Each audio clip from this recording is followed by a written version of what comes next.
오늘 마지막 말씀에 여러 가지 기적을 통하여서 여호와와 그의 종 모세를 믿었더라.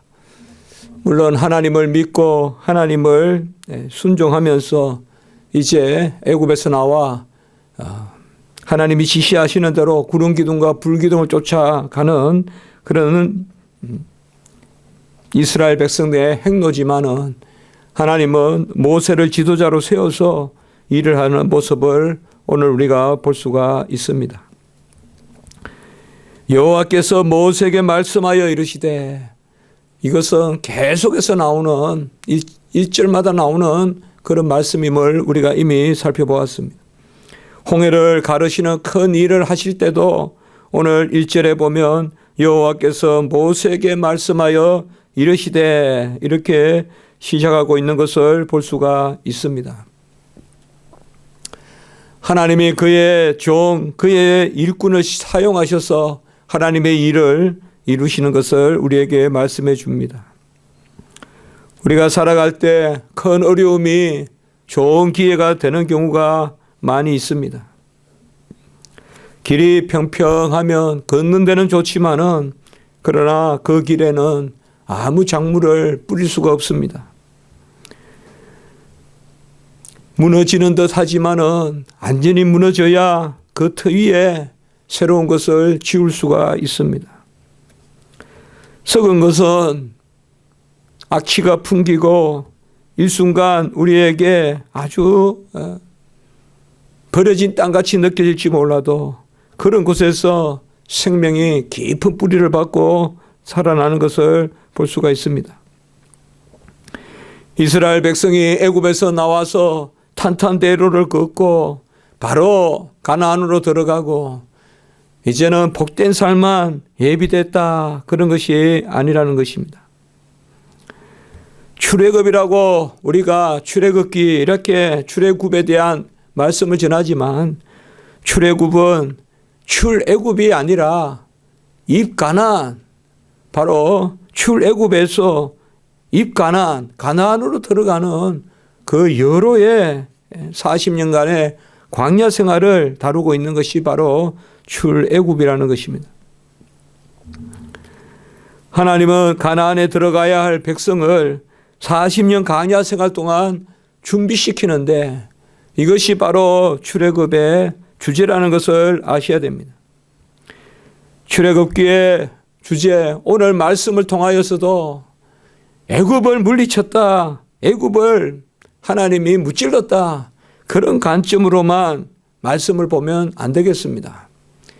오늘 말씀을 통하여 하나님이 이스라엘 백성을 어떻게 훈련시키는가, 하나님이 이스라엘 백성을 어떻게 그들 가운데서 은혜를 베푸시고 또 어떨 때는 그들에게 하나님의 뜻을 알게 하시고 그들을 잘 가르치셔서 40년 동안 가나안에 들어갈 백성을 조성하는, 바로 가나안에 합당한 언약 백성을 만드는 것, 그 관점에서 우리는 출애굽기를 읽어야 합니다.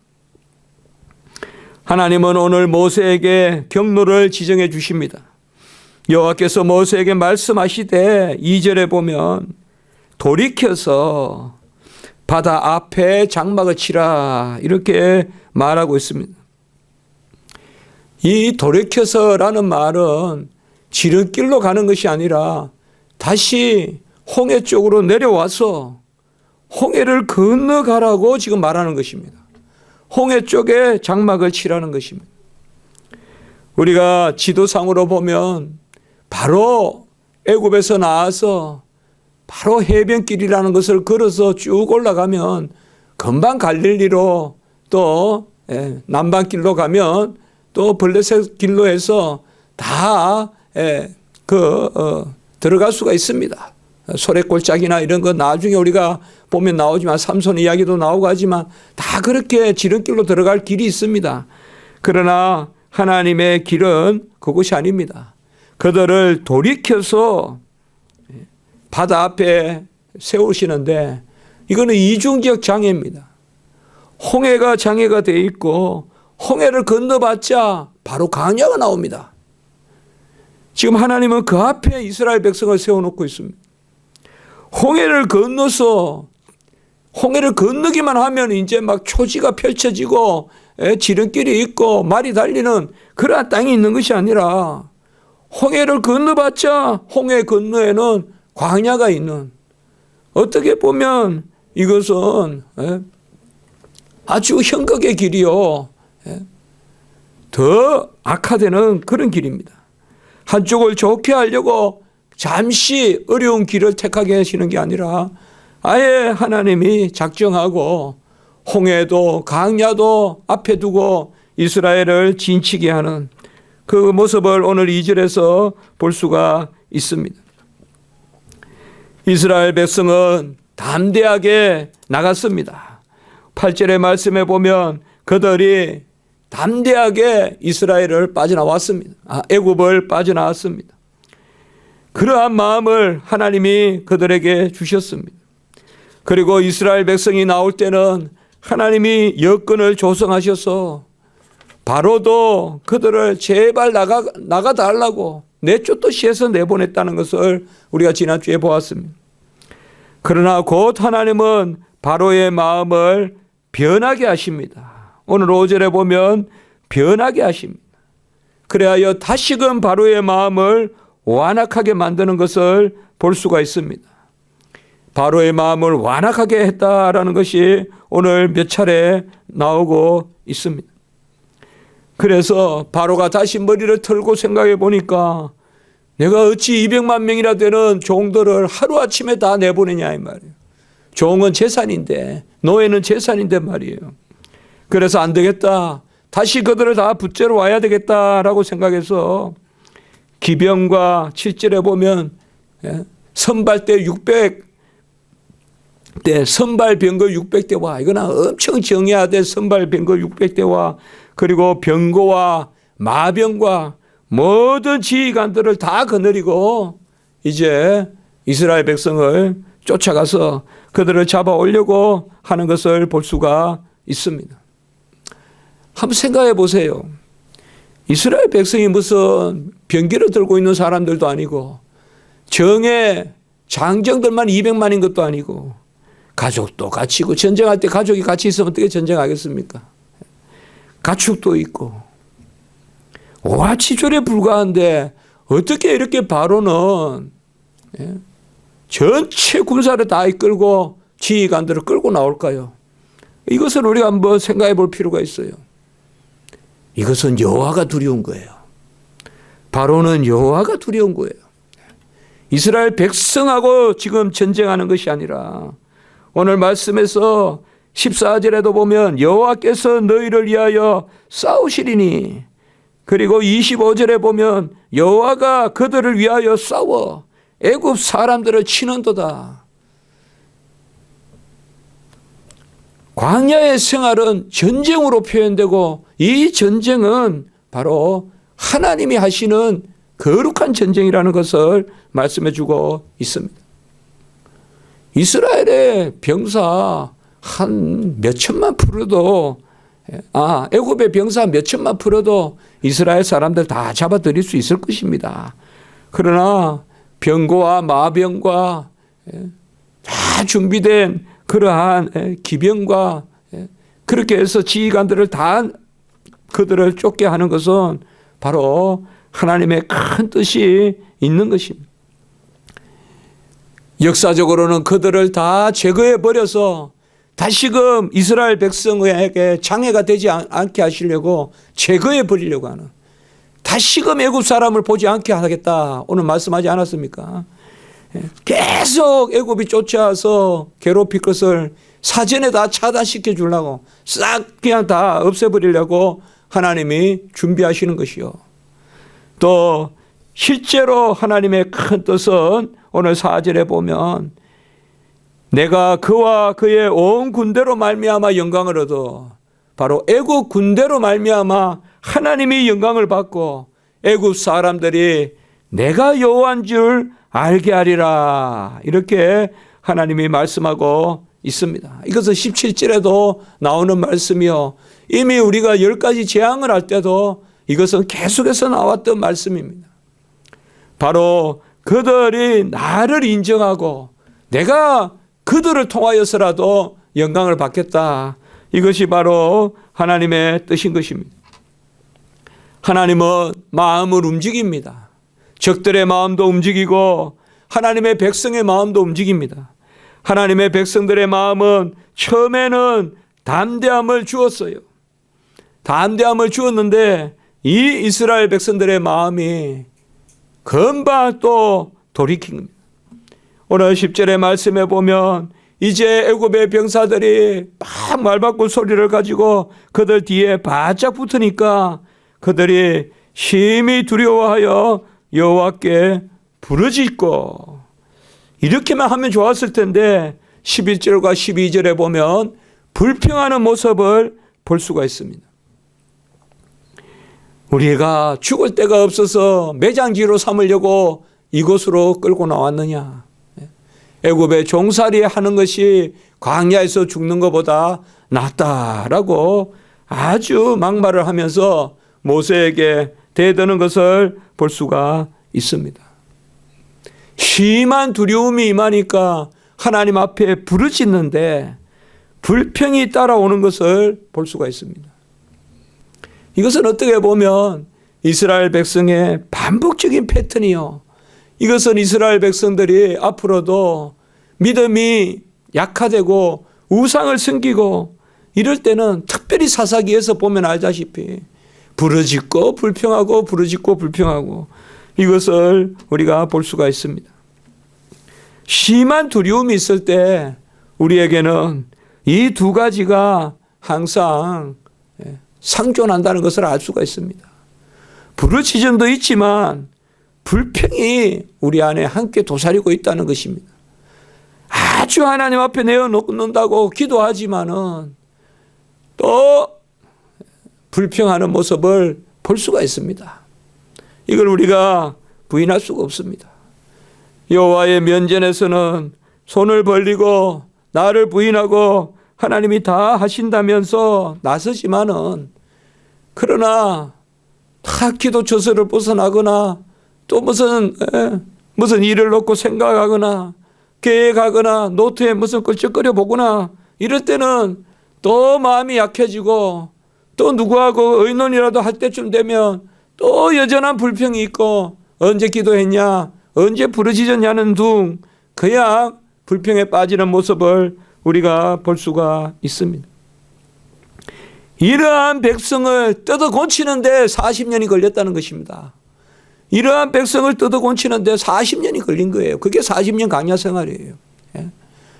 두려워하면서 불평하고, 그래서 여호와 하나님의 기도해달라 모세를 재촉하기는 하지만은 모세를 막 재촉해가지고 모세를 보고 기도하라고 막 재촉도 하지만은 또 뒤에서는 우상 만들고 뒤에서는 불평하고 끊임없이 불평하는 이러한 모습들, 이것을 뜯어 고치는데 40년 광야 생활이에요.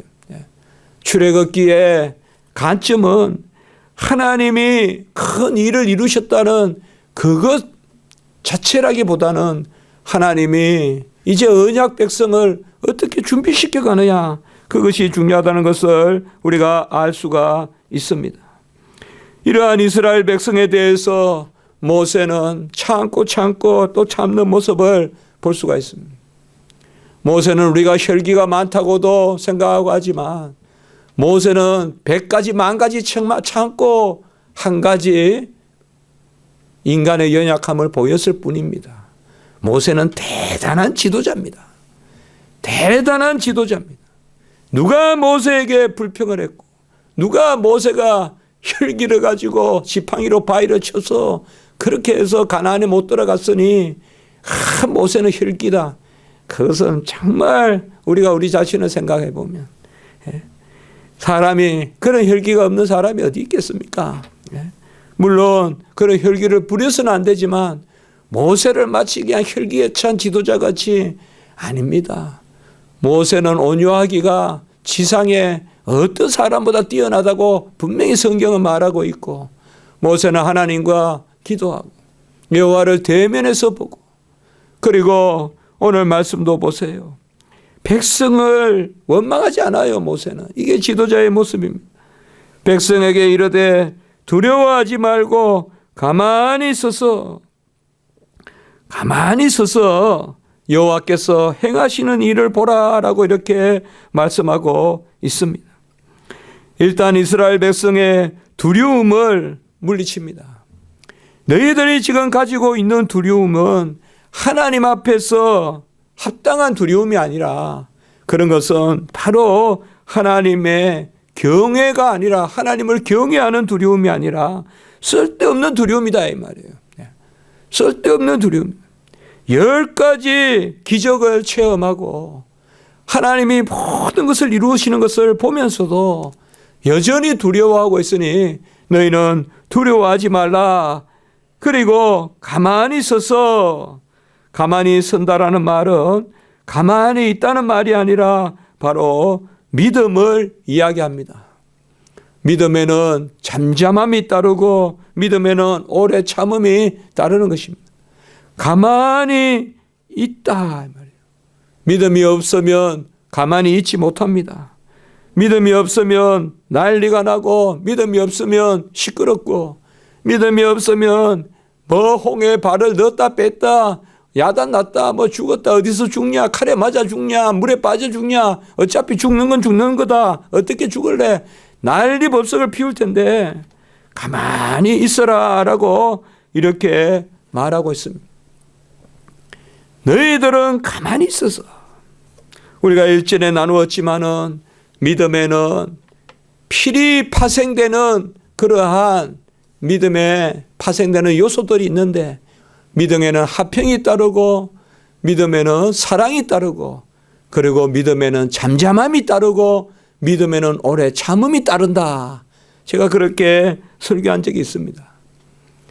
믿음이 있으면 마음에 화평이 생기고 믿음에 있으면 사랑하게 되고 사랑으로 역사하는 믿음 그리고 믿음이 있으면 잠잠해진다는 것입니다.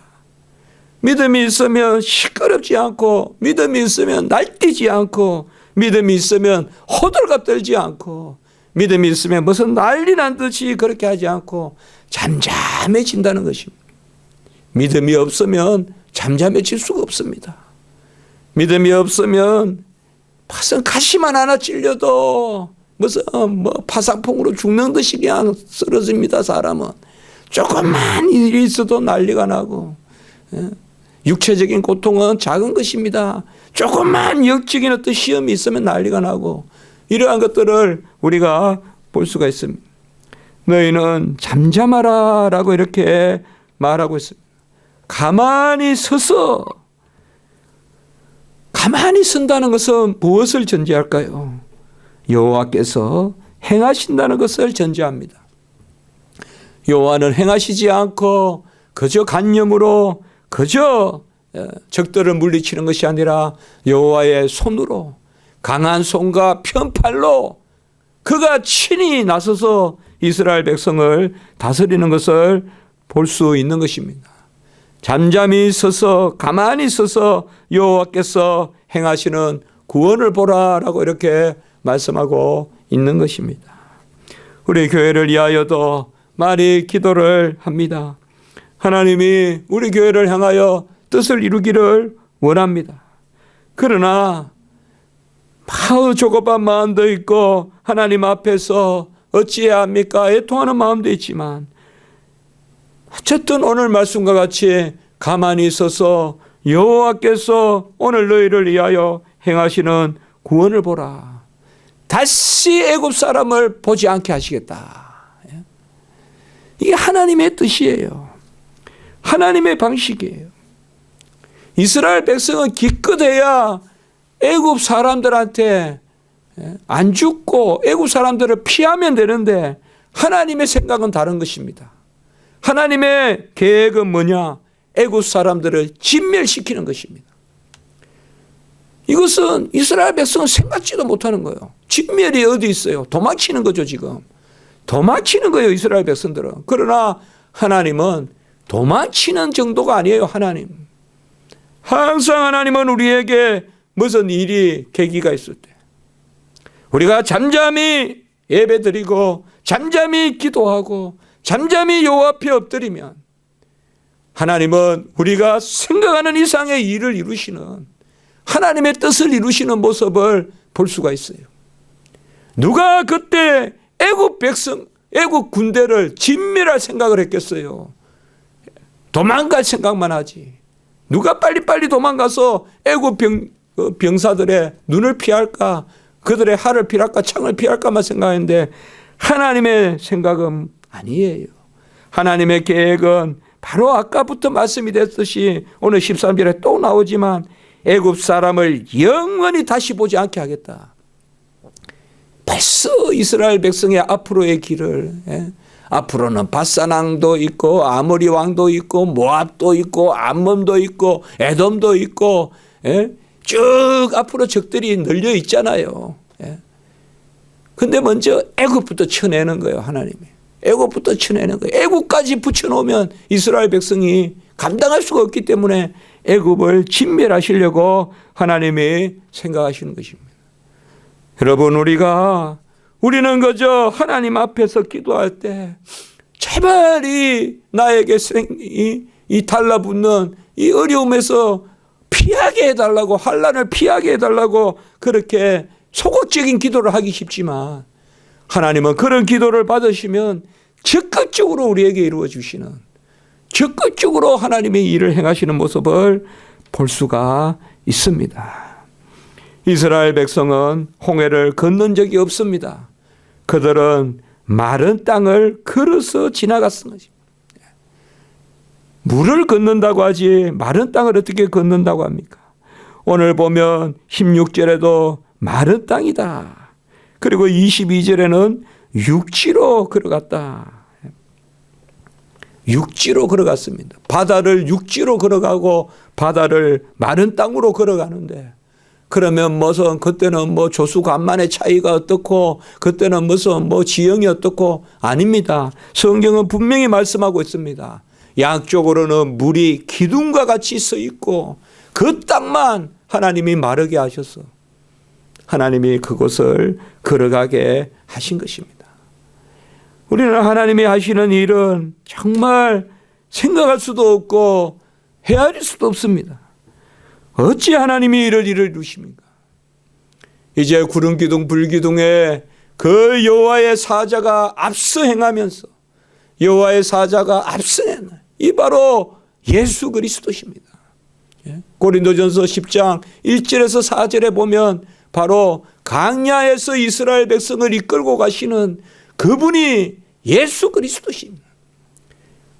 오늘도 말씀해 보시면 19절의 말씀 참 중요한 말씀입니다. 이스라엘 진 앞에 가던 하나님의 사자, 이 바로 예수님입니다. 구약의 성자 예수입니다. 이스라엘 진 앞에서, 이스라엘의 진은 오늘로 말하면 교회입니다. 구름기둥 불기둥으로 그 은혜 가운데 감싸는 그 교회가 아직까지 움직이는 교회예요. 강야 교회는 정착된 교회가 아니에요.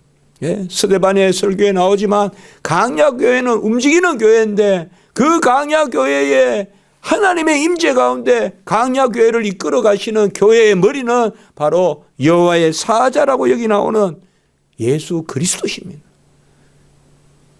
이분이 출애굽기 3장에 나오는 여호와의 사자, 여기에 나오는 여호와의 사자, 우리는 정통적으로 예수 그리스도 성자로 해석합니다. 이게 구약의 바로 예수님의 현현입니다. 예수 그리스도가 이스라엘 백성을 그 진 앞에서 끌고 갑니다. 지난주에 봤죠. 우리가 이제 강야의 끄트머리에서 구름기둥 불기둥이 여호와의 임재가 있었잖아요. 그 이스라엘 백성을 끌고 갑니다. 그리고 모세가 한 손에 지팡이를 들고 손을 펴서 모세가 손을 지시하면 그때 홍해가 갈라지는데, 홍해가 어떻게 갈라지냐? 바로 21절에 보면 밤새 여호와께서 큰 동풍을 불어서 바닷물을 물러가게 했다, 이렇게 말씀하고 있습니다. 여호와께서 하십니다. 그러나 분명히 하나님은 모세로 움직여서 하는 것을 볼 수가 있습니다.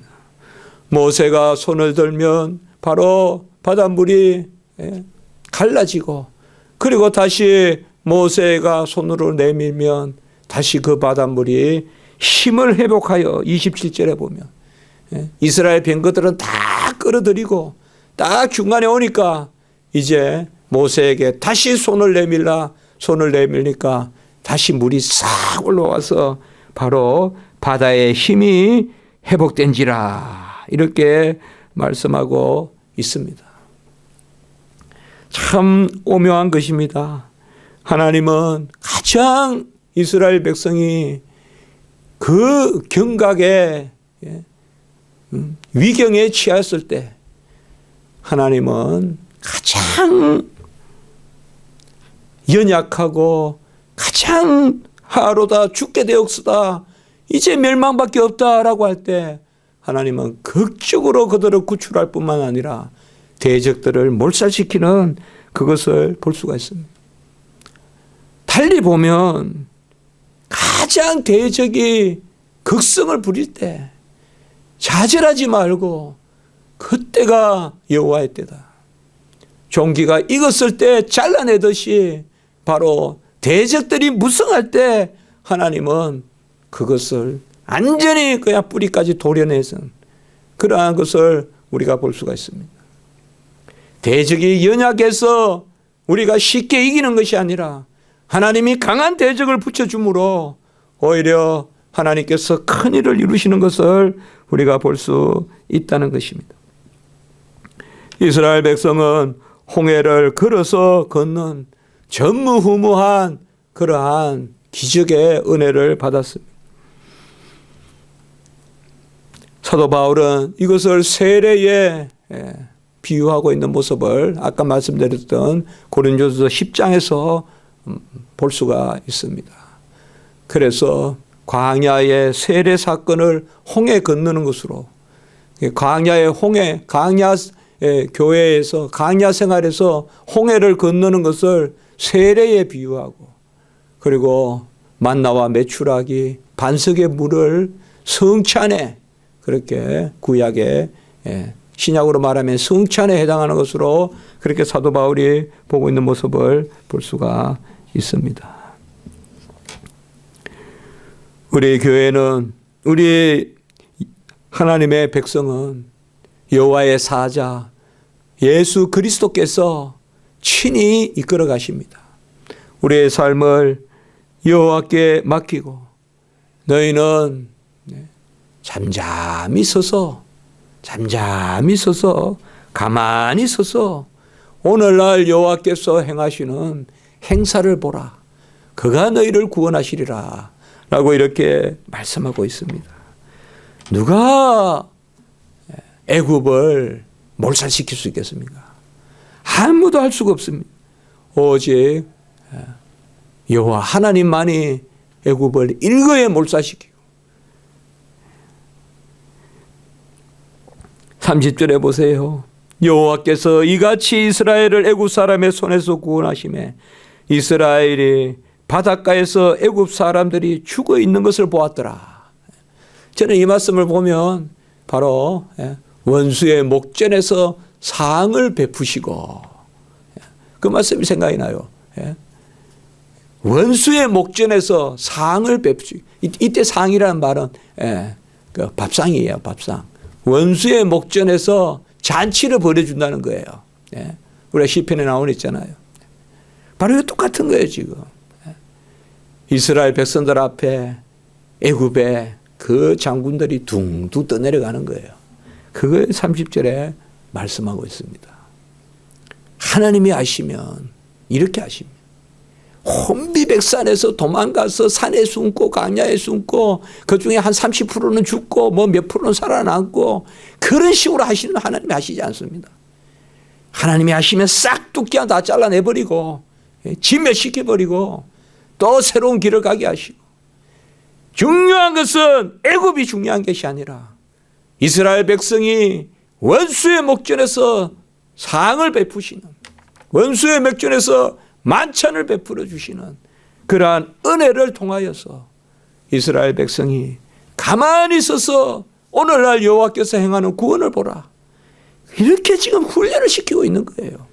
이런 훈련을 시켜서 이스라엘 백성을 가나안에 넣으려고 하는 것입니다.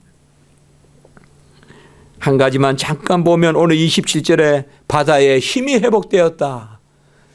저는 마태복음도 이렇게 우리 주님을 설교할 때 항상 또 이 부분을 많이 생각합니다만은 바다의 힘을, 바다의 물을 힘이 없기 위해서 막는 분도 하나님이고 바다의 물에 힘을 주어서 다시금 흐르게 하시는, 그래서 애굽을 몰살시키잖아요. 여기에서 우리는 물을 잠잠하게도 하고 요동치기도 하는, 나중에 예수님 보고 저가 뉘기에 풍랑을 잠잠하게 하느냐, 그게 바로 오늘 출애굽기 말씀을 생각하시면 됩니다. 아마 이스라엘 백성에게 바람을 부르고 다시 물을 다시 서게도 하고 오게도 하고 동풍을 불게도 하고 하신 분은 여호와다. 그래서 예수님이 바로 바다를, 그 갈릴리 호수를 잠잠하게 하니까 저가 누구길래 호수를 저렇게 잠잠하게도 하느냐, 풍랑이 있는 호수를 잠잠하게도 하느냐, 이 말은 다른 말이 아니라 저분은 여호와시다, 그걸 고백하는 거예요. 그것이 바로 오늘 출애굽의 이 하나님의 여호와의 권능을, 예수님의 그 풍랑을 잠잠하게 하시는 것을 보면서 제자들이 이야기한 거예요. 오늘 말씀의 은혜가 우리에게 있길 바라고 하나님의 행사에 맡기는 그런 은혜가 있길 바랍니다. 기도드리겠습니다. 거룩하고 자비로우신 하나님 아버지, 위경에 처할수록 아버지여 적의 창이 가까이 다가올수록 하나님은 더 큰 역사를 이루셨어. 피하기도 어렵고 숨기도 어려운 그때 오히려 적들을 다 몰살시켰어. 앞으로 광야의 이스라엘 백성의 길을 순탄하게 예비하는 그런 하나님의 은혜를 보았습니다. 하나님, 우리가 그때 들레고 날뛰고 아버지여 소리 지르고 어찌할 줄 몰라 아버지여 참으로 힘들어할 때도 오늘 말씀과 같이 가만히 있어서 오늘날 여호와께서 구원을 하는 그 행사를 보라고 하시는 그 말씀을 붙들고 여호와 하나님 하셔야 온전하고 여호와 하나님 하셔야 정말 우리 생각을 뛰어넘는 하나님의 뜻을 이루는 역사가 있을 줄 믿사오니 주님께서 친히 이루어 주시옵소서. 우리 교회도 이 은혜 가운데 거하게 하시옵소서. 구주 예수 그리스도 이름으로 감사하며 기도드리옵나이다. 아멘.